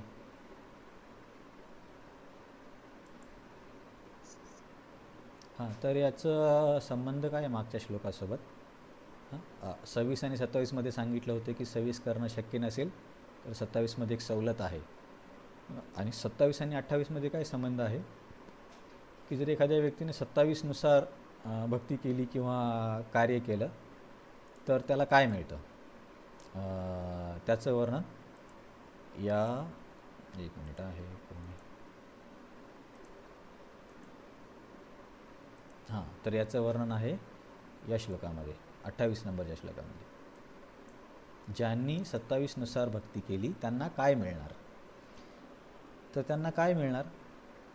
सरळ सरळ आहे की हा व्यक्ती शुभ आणि अशुभ या दोन्ही गोष्टीतून मुक्त होतो. तर शुभ आणि अशुभ म्हणजे काय? बेसिकली पाप आणि पुण्य. पुण्य पण ॲक्च्युली बघायला गेलं तर पाप पुण्य दोन्ही अशुभच आहे, कारण परत त्याला या चक्रामध्ये अडकावं लागतं. तर अर्जुन, मी जे मागच्या श्लोकामध्ये सांगितलं, कर्म मिश्र ज्ञान भक्ती ही जर केली तर त्या व्यक्तीला काय मिळेल? त्या व्यक्तीला मिळेल मोक्षसे. तर मोक्ष म्हणजे आपण नेहमीचा मोक्ष म्हणजे काय म्हणतो की त्याला मुक्ती होणे, तो पण अर्थ आहे. तर इथे मोक्षसेचा अर्थ आहे की तू मुक्त होशील. कशापासून मुक्त होशील? कर्मबंधने. तू कर्मबंधनातून मुक्त होशील. मी जी भक्ती सांगितली मागच्या श्लोकात त्या प्रकारे जर तू केली, म्हणजे त्या प्रकारे म्हणजे काय? तुझं जेवण, तुझी दान, तुझं कार्य, तुझा उदरनिर्वाह जे काही आहे ते करून मला जर अर्पण करशील, तर मग तुला काय होईल की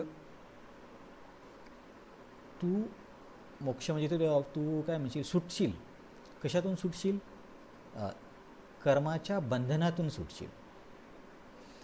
आणि कर्माचे बंधन कोणते? शुभ अशुभ फले, पुण्य आणि पाप हे दोन्ही कर्मबंधन आहे. परंतु तू जर 27 नुसार करशील तर तू या पुण्य आणि पाप रूपी शुभ अशुभ बंधनातून मुक्त होशील. आणि एकदम तू करून सगळं काही त्याग करणार आहे किंवा संन्यासाच्या भावनेमध्ये करणार आहे, संन्यास योगयुक्तात्मा, संन्यास योगयुक्तात्मा. तर तुला काय मिळेल नंतर? मग पहिल्यांदा काय मिळणार आहे त्या व्यक्तीला? कर्मबंधनातून मुक्ती, किंवा तो सुटणार आहे. कर्मबंधनातून सुटणार म्हणजे पाप आणि पुण्य दोन्हीमधून सुटणार आहे. आणि अल्टिमेटली सर्वात शेवटी त्याचं फळ काय आहे की तू विमुक्त होशील. आपण कधी बऱ्याच वेळेस चर्चा करतो ना तारतम्य भावाची, गुड बेटर बेस्ट. तर हा विमुक्त शब्द पण तसाच आहे. मुक्त आणि विमुक्त, जसं पूर्ण परिपूर्ण. तर मुक्तीमध्ये सहसा हे जे निराकारवाले मुक्ती असतात त्याला पकडलं जातं, ब्रह्मज्योतीमध्ये जाणं. पण तुला विमुक्ती मिळेल. विमुक्ती म्हणजे एक खास प्रकारचा मोक्ष.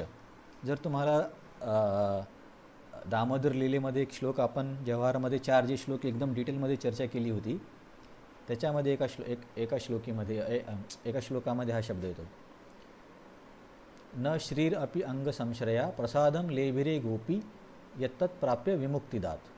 की हे मोठ्या मोठ्या लोकांना ही कृपा मिळाली नाही, परंतु एक गोपीला मिळाली, तर तिला विमुक्ती मिळाली. तिथं विमुक्तीचा अर्थ वेगळा आहे की तिला भगवंतांचा वात्सल्य भाव मिळाला.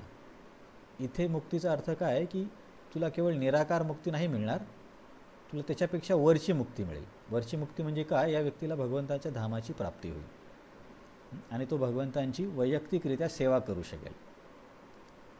परंतु हा शुद्ध भक्त नसल्यामुळे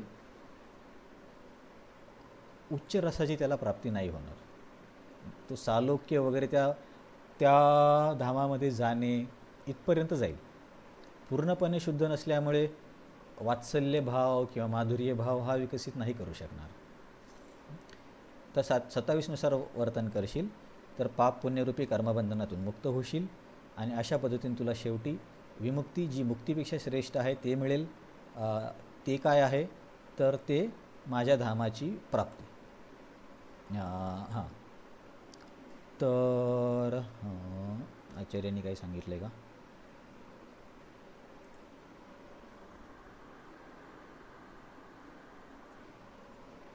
तर हे काय म्हणतात, विश्वनाथ चक्रवर्ती ठाकूर, तू जर अशा पद्धतीने तुझं मन त्यागाच्या भावनेत ठेवलं किंवा कार्याचं जे फळ आहे त्याला त्याग करायचा, भगवंतांना अर्पण करायचं आहे, तर तुला फक्त मोक्ष नाही मिळणार, पण तुला विशेष मोक्ष मिळेल, म्हणजे विमुक्ती मिळेल. तर ते काय आहे की तुला माझी प्राप्ती होईल किंवा माझ्या धामामध्ये तू येऊ शकशील, असं विश्वनाथ चक्रवर्ती ठाकूर सांगतात. आणि ही जी प्राप्ती आहे ही एवढी सोपी नाही आहे. तर हे समजावून सांगण्यासाठी विष्णू ठाकूर 2 श्लोक सांगतात, भागवतामधलेच आहेत. एक आहे मुक्तानामपि सिद्धानाम नारायण परायण सुदुर्लभ प्रशांतात्मा कोटिशपू महामने, की आता आपण एकदम बेसिकपासून जाऊ. खूप सारे अनंत जीव आहेत, किडे मुंग्या वगैरे, काय बॅक्टेरिया व्हायरस.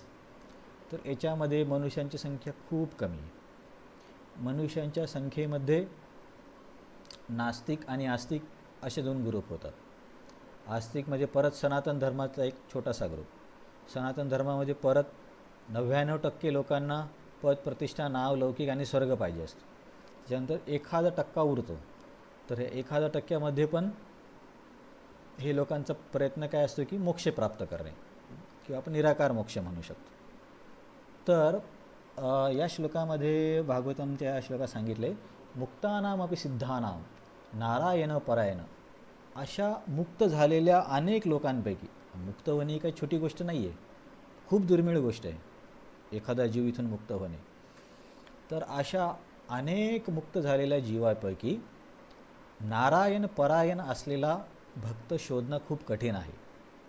मुक्तानामपि सिद्धानाम नारायण परायण सुदुर्लभा प्रशांतात्मा कोटिष्वपी महामने, म्हणजे कोटी कोटी मुक्त लोकांना जमा केलं तर त्याच्यामध्ये एखादा शुद्ध भक्त मिळेल की जो नारायण परायण आहे, कृष्ण परायण आहे, राम परायण आहे. हे खूप दुर्मिळ आहे. तर हा श्लोक इथे का सांगितला? कारण की तुला मी ते जे दुर्मिळ आहे ते देतोय, तुला विमुक्ती देतोय मी, मुक्ती नाही विमुक्ती देतोय. तू मला परायण होशील, तू माझा संग मिळवशील, म्हणून तो या श्लोकाचा संदर्भ दिला आहे. आणि दुसऱ्या श्लोकाचं काय की 5व्या स्कंदामध्ये एक श्लोक येतो, मुक्तिम ददाती करीचीच म्हणा भक्तियोगम. पूर्ण श्लोक असा आहे, राजन गुरुर्पतीम अलम भवताम यदूनाम दैवम प्रिय कुलपती क्वच किंकरो वा आस्तेय मंग भगवान भजता मुकुंदो मुक्तिम ददाती करीचीच म्हणा भक्तियोगम. 5:6-18 इथे नारद मुनी युधिष्ठिर महाराजांना सांगतायत की अरे राजन, तुमच्यासाठी भगवंतांनी काय काय नाही केलं. राजन पतीर गुरुन अलम भवताम यदूनाम, तुमच्यासाठी भगवंतांनी सर्व काही केलं. तुमचे रक्षक, तुमचे मार्गदर्शक, सर्व काही झाले. तर अशा भगवंतांचे काय गुणधर्म आहे की हे मुक्ती सहज देतात परंतु भक्ती देत नाहीत. कोण सांगेल बरं याचं काय कारण असेल?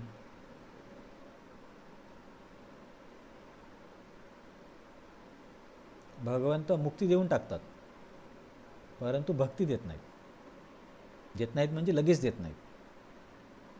काय कारण असेल गेस? याच्यावरती मी तुम्हाला 2-3 वेळेस बोलले म्हणून मी तुम्हाला विचारलं, नाहीतर मी असं तुम्हाला काय म्हणता येईल सडनली नसतं विचारलं. की भगवंत मोक्ष द्यायला तयार असतात पण भक्ती द्यायला थोडेसे रिझर्व असतात. तर असं का? तर चैतन्य चरितामृतमध्ये एक छान श्लोक आहे, तो श्लोक तर मला काय आता आठवत नाही, पण त्याचा अर्थ असा आहे की बाबा कोणी जर भगवंतांकडे येऊन मुक्ती किंवा काही भौतिक मागितलं तर भगवंत लगेच देऊन टाकतात आणि त्यांना असं वाटतं की बरं झालं माझा गळा सुटला, नाही तर हा माझ्या मागेच लागला होता, हे पाहिजे जा घेऊन तिकडे. परंतु जर कोणी भक्ती मागत असेल तर त्याला देताना भगवंत खूप विचार करतात. कारण जर भगवंतांनी भक्ती दिली तर भक्ती म्हणजे शुद्ध भक्ती, तर भगवंत त्या व्यक्तीची संपत्ती होऊन जातात. जसे की यशोदामाईची संपत्ती झाले. यशोदामाई त्यांना ओरडायची, त्यांना बांधायची. असं हे ज्ञानयोगी कर्मयोगी हे नाही करू शकत. स्वर्गात जाणारे यांचा तर प्रश्नच नाही आहे. तर शुद्ध भक्तीमुळे भगवंत विकले जातात आणि भक्ताची संपत्ती होतात. तर हे भगवंतांना नको आहे म्हणण्यापेक्षा एक खूपच दुर्मिळ आहे. म्हणून जर एखादा म्हणत असेल मला मोक्ष पाहिजे तर भगवंत देऊन टाकतात. ठीक आहे, मोक्ष घे, माझा गळा सोड. ॲक्च्युली याच शब्दामध्ये चैतन्य चरितामृतमध्ये श्लोक आहे की माझा गळा सोड आणि इथून जा बाबा, घे मुक्ती. परंतु भक्ती नाही देणार. भक्ती का नाही देणार? कारण या भक्तीमुळे मी त्या भक्ताचा होऊन जातो. म्हणून भक्ती खूप दुर्मिळ आहे.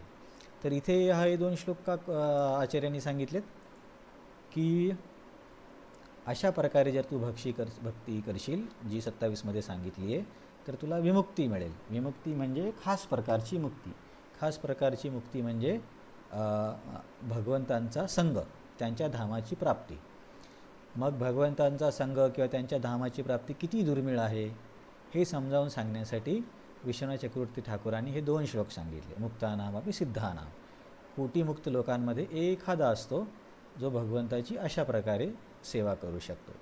आणि भगवंत सर्व काही देतात, मुक्ती पण देतात, पण भक्ती द्यायला थोडेसे हे करतात, काय म्हणता येईल, थोडासा वेट करतात, कारण त्याच्यामुळे त्यांना ते भक्ताचे होऊन जातात.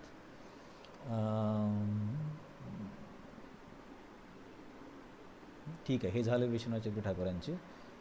बलदेव विद्याभूषणनी काय सांगितलं का?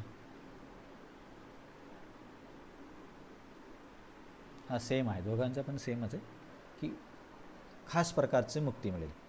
आता प्रभुपादांनी काय सांगितले बघूया. प्रभुपादांनी युक्त वैराग्य या शब्दाला पकडले की तात्पर्यामध्ये एक शब्द येतो ना, संन्यास योग युक्त आत्मा. युक्त आत्मा हा शब्द समजावून सांगण्यासाठी प्रभुपादांनी युक्त वैराग्य ही संकल्पना घेतली आहे. तर युक्त वैराग्य हेच याचं स्पष्टीकरण कोणी दिले, तर रूप गोस्वामींनी भक्ती रसामृत सिंधू या ग्रंथामध्ये युक्त वैराग्य म्हणजे काय हे सांगितले. आणि या एका सिद्धांतामुळे खूप गोष्टी स्पष्ट होतात.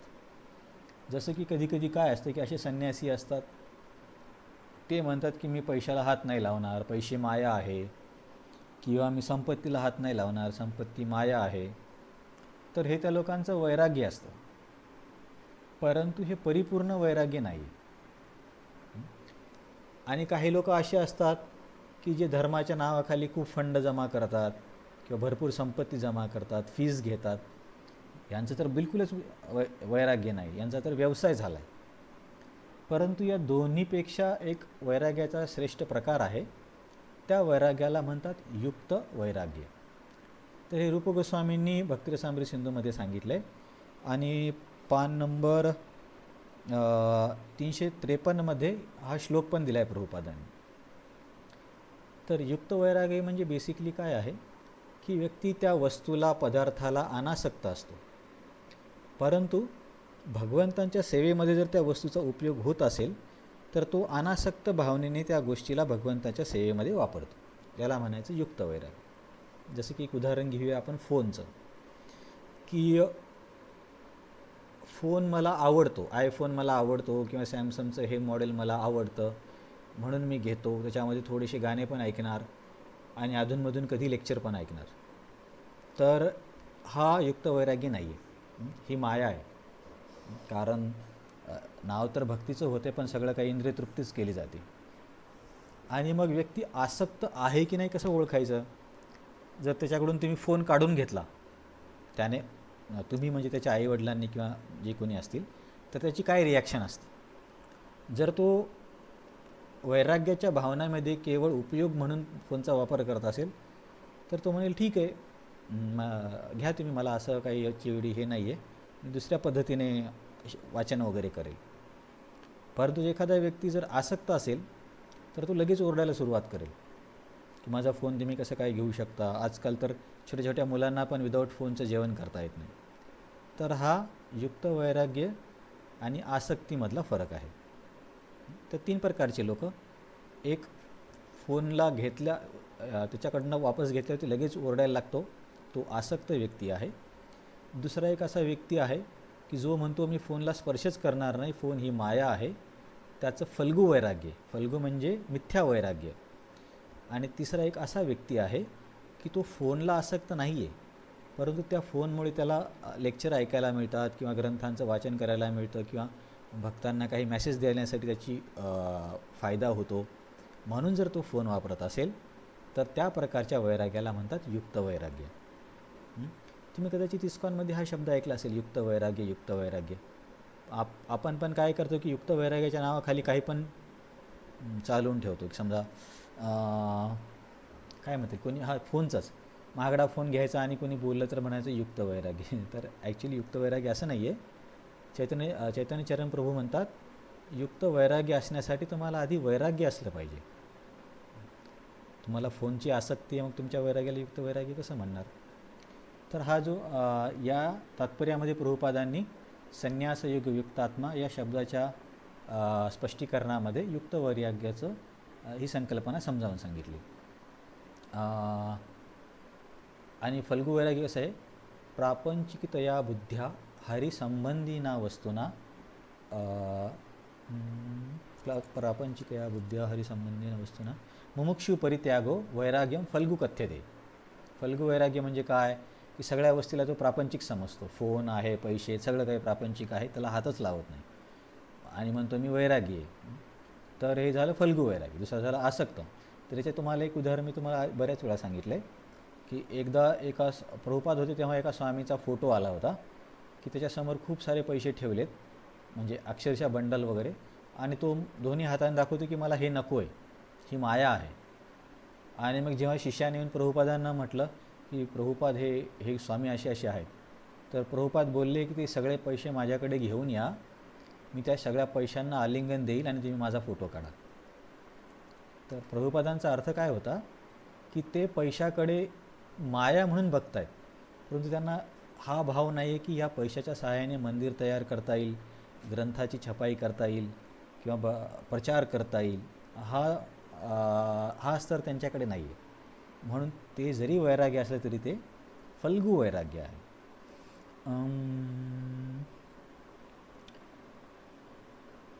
प्रभुपादांनी एका ओळीमध्ये त्याची व्याख्या दिली आहे. आपण कर्म करणे पूर्णपणे थांबवू शकत नाही, म्हणून जर आपण कर्म केले आणि त्याचे फळ श्रीकृष्णांना अर्पण केले तर त्याला युक्त वैराग्य असे म्हटले जातं. आणि हे मोक्ष कोणता आहे याच्याबद्दल पण प्रभुपाद समोर 2-3 वळीमध्ये म्हणतात. हा विमुक्ती म्हटलो ना आपण, खास प्रकारची मुक्ती आहे. शेवटी तो मुक्त होतो आणि या मुक्तीचेही विशेष करून वर्णन करण्यात आले आहे. अशा मुक्तीमुळे तो ब्रह्मज्योतीमध्ये विलीन होत नाही, तर तो भगवत धामात प्रवेश करतो. मुक्ती आणि विमुक्तीमध्ये हा फरक आहे. नंतर प्रभुपाद काय म्हणतात, पान नंबर 354 कुठे गेलं तो संन्यास. Anyone who has no interest to dedicate संन्यासी. 54 भगवंतांच्या सेवेत आपले जीवन समर्पित करण्याव्यतिरिक्त ज्याला इतर कोणत्याही गोष्टीची आसक्ती नाही तोच वास्तविक संन्यासी होय. नंतर आता आहे, सामान्य जन वेदोक्त नियत कर्माचे पालन करण्यास बांधील आहेत, परंतु भगवंतांच्या सेवेमध्ये पूर्णपणे संलग्न झालेल्या शुद्ध भक्त जरी कधी कधी वेदोक्त नियम कर्माचे उल्लंघन करीत असल्याचे दिसले तरी तो वस्तुतः या नियमांचे उल्लंघन करत नाही, कारण तो या नियमाच्या परे आहे. भक्तीमध्ये आपल्याला वर्णाश्रमाचे नियम पाळलेच पाहिजे असं काही आवश्यक नाही. तर बेसिकली काय हा श्लोक काय आहे, 26 शुद्ध भक्तीचं वर्णन केलं आहे. 27 की समजा त्याला जे 26 शक्य नाही आहे तर काय करायचं याची सवलत दिली. जे काही करशील ते मला अर्पण कर. मग अर्जुन तू ही कर्मज्ञानमिश्र भक्ती कर. मग 28 काय आहे, मग अशा प्रकारे केल्यावर मग काय प्राप्त होणार की तू शुभ अशुभ रूपी कर्मबंधनातून मुक्त होशील, म्हणजे सुटशील आणि तुला विमुक्ती मिळेल. विमुक्ती काय आहे, जी मुक्तीपेक्षा श्रेष्ठ आहे, म्हणजे जिथे निराकार ब्रह्मज्योतीमध्ये नाही तर भगवंतांचा प्रत्यक्ष सहवास मिळेल. प्रत्यक्ष सहवासामध्ये तो हा साधक भगवंतांची सेवा करू शकेल. तर हा झाला 28 श्लोक. तर आपण पुढच्या वेळेस समोरचे श्लोक बघूया. आजची चर्चा तुम्हाला समजली, जास्त टेक्निकल वाटली? याच्या पुढच्या श्लोकामध्ये जास्त टेक्निकल नाही. आता क्षिप्रम भवती साधेच आहेत.